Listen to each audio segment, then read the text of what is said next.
জ্বালানি তেলের সংকটে ভোগান্তি কমছে না গ্রাহকদের। ডিপো থেকে চাহিদা অনুযায়ী তেল না পাওয়ায় বন্ধ রয়েছে অনেক ফিলিং স্টেশন। খুলনার পাম্পগুলোতে দীর্ঘ সময় দাঁড়িয়ে থেকেও তেল পাচ্ছে না চালকেরা।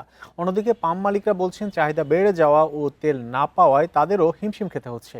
চুয়াডাঙ্গায় গভীর রাত থেকে তেলের জন্য অপেক্ষা করেন প্রাইভেট কার ও মোটরসাইকেলের চালকেরা।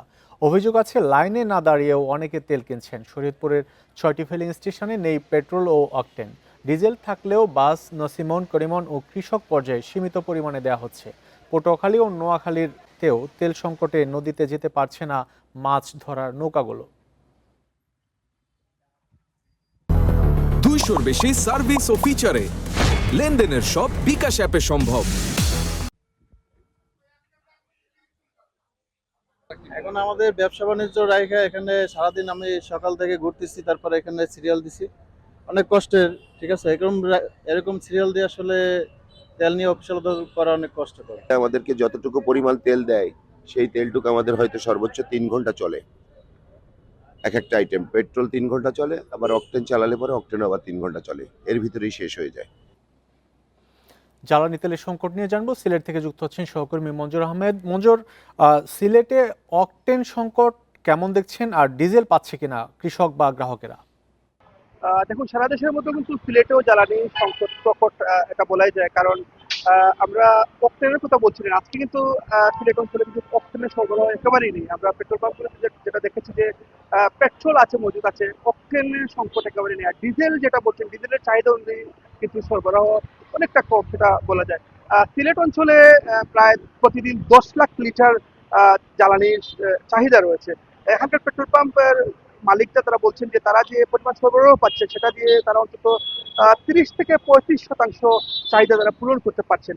বাকি কিন্তু চাহিদা পূরণ করা যাচ্ছে না। বিশেষ করে অকটেনের একটা বড় সংকট দেখা দিয়েছে। আজকে পেট্রোল পাম্পগুলোতে অকটেন নেই বললেই চলে, পেট্রোল সরবরাহ আছে। আর ডিজেল যেটা বলছিলেন, ডিজেলের চাহিদা মূলত হচ্ছে দূরপাল্লার যে যানবাহনগুলো চলাচল করে, বিশেষ করে পণ্যবাহী ট্রাক, দূরপাল্লার বাস, এই যানবাহনগুলোতে মূলত ডিজেলের চাহিদা বেশি।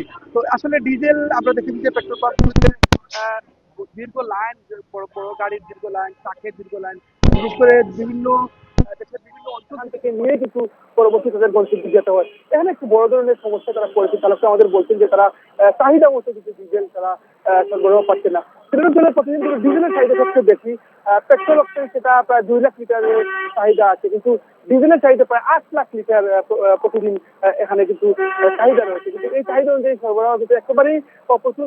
মালিকরা বলছেন তারা ডিপো থেকে যে পরিমাণ সরবরাহ করছেন সেই অনুযায়ী কিন্তু তারা রেশনিং পদ্ধতিতে বিভিন্ন সময় তারা তেল সরবরাহ করছেন। কিন্তু এখন পর্যন্ত কিন্তু পাম্পগুলোতে তেল আছে, একেবারে যে তেল শূন্য এটা বলা যাবে না। পাম্পগুলোতে তেল সরবরাহ আছে।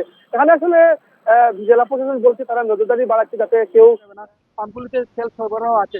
এখানে আসলে জেলা প্রশাসন বলছে তারা নজরদারি বাড়াচ্ছে যাতে কেউ তেলের মজুত করতে না পারে। এবং এই যে বৈশ্বিক জ্বালানির পরিস্থিতি, এই পরিস্থিতি বিবেচনা করে সবাইকে কিন্তু অতিরিক্ত জ্বালানি যাতে কেউ না নেন সে বিষয়ে তারা আহ, আহ, সবাইকে বলছেন যাতে তারা অতিরিক্ত জ্বালানি তারা ব্যবহার না করেন এবং তারা সাশ্রয়ীভাবে জ্বালানি তেল ব্যবহার করেন, সেটা তারা করছেন।